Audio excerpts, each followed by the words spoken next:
Hey, what's up YouTube? Double Hot Josh coming at you guys today with a vacuum sealing video. So I know I've done 3 of these already, so this is going to be the 4th one that I do.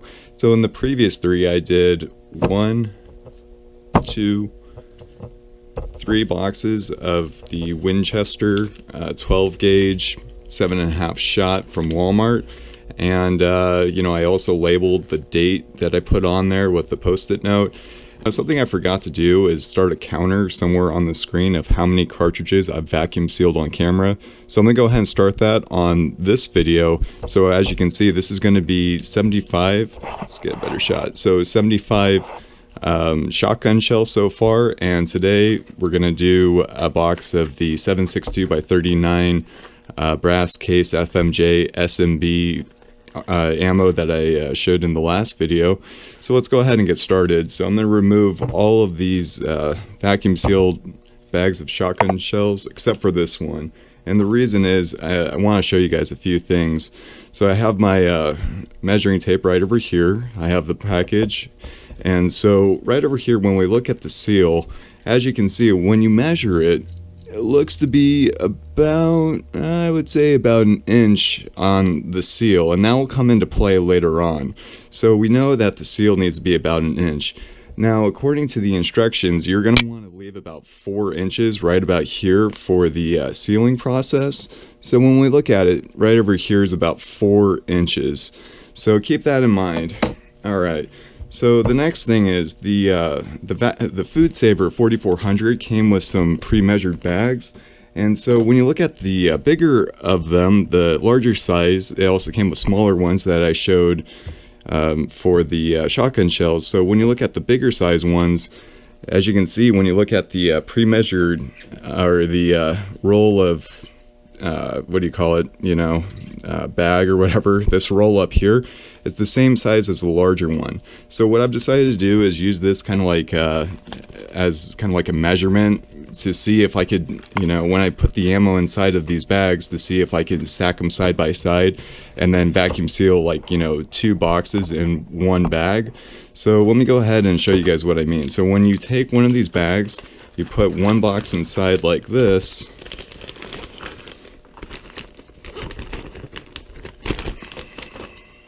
and then you take the other box.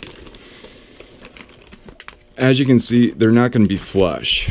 So what that means, well, what I want to do is probably just do like one bag, or do one box in a bag at a time for this particular ammo. Now, if you have some other cartridges that are maybe a little bit or a little bit shorter in terms of their length, you might be able to put them side by side.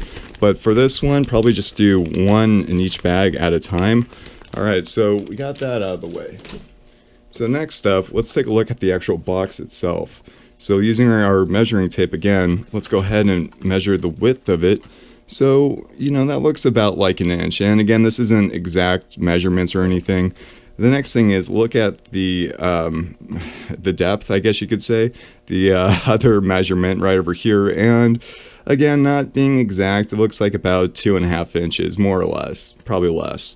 But anyway, so, just like we did on the shotgun shells, I used the post-it note, put today's date, November 5th of 2017, and keeping those measurements in mind, the 1 inch here and the 2.5 inches here, plus the 1 inch for the initial seal, and then 4 inches for the additional seal. So maybe we should probably write that down. So for the box itself, see if we can get that. So for the box, we're looking at 1 inch for one side, 2.5 inches for the next side. And the reason why I'm not, doing all 4 sides is because one side of this bag is going to go on the top, and the other side of the bag is going to go on the bottom. I don't know if I'm explaining that correctly or in a good way, but pretty much, the bag's going to split in 2. So that's why you only want to measure one side and then this other side like that. All right, so then keeping in mind that, when you look at the bag itself, you're going to have the 1 inch seal and then the 4 inches for the additional seal. So this is what I'm thinking is going to be the whole length of the bag. is going to be 1 plus 2.5, 3.5 plus 1, 4.5. So we're looking at about 8.5 inches is what I'm thinking is going to be the length of the bag to vacuum seal. All right, so let's go ahead and get our measuring tape out to about 8.5 inches, right about there. All right, and let's go ahead and measure it. Again, this does not have to be exact, so probably, yeah, that looks probably about good. Right about there, maybe a little bit less. Let's go ahead and cut it. I'll go ahead and get that on camera as well. Technical difficulties here. All right, so then let's go ahead and drop down the bag. Maybe measure it one more time just to make sure we're on target. All right, maybe close it up a little bit more. Looks like it might even be pre-measured on the bag. I'll look into that. But anyway, so now we're about that looks pretty good right there. All right, so let's go ahead and close it up. And all right, so got a nice clean cut on there. Next thing we're gonna do is turn her on. Oh, you know what? I think I got power going on back there.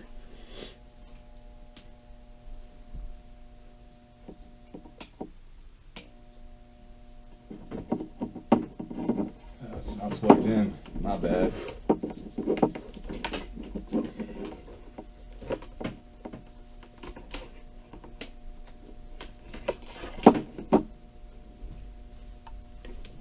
Alright guys, so going right back at it.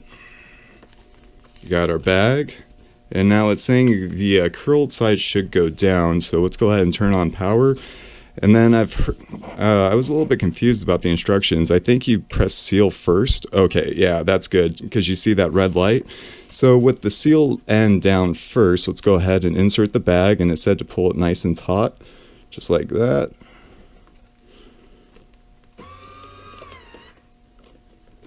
Okay, and then leave it alone until it releases.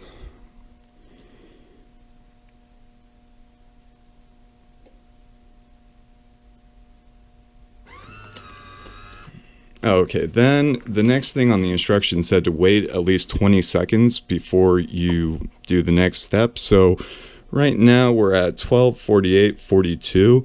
So right at 12:49. For 12:49:02, we should be able to vacuum seal it again. And so we got our box with the date on it. Let's go ahead and insert it into the bag, just like this. Get it nice and centered as much as possible. Doesn't have to be perfect. All right, so you want to make sure your curled end is down. So I think that's it, curled end. And then let's see, dry. Everything else looks pretty good.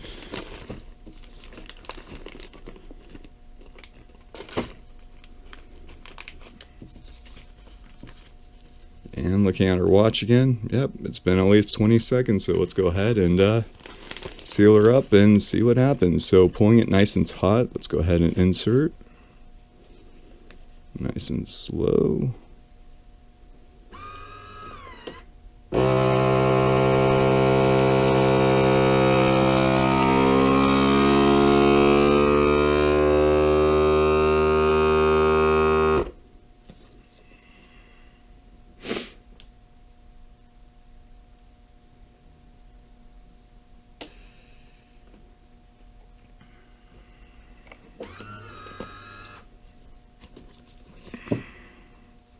All right, looks good. Let's go ahead and get some close-up shots here. The box is, kind of smashed in a little bit, but no big deal. That means a lot of the air got removed. And, yeah, it looks nice. Very good. All right, guys. Well, as always, thanks for watching and subscribing, and have a great day.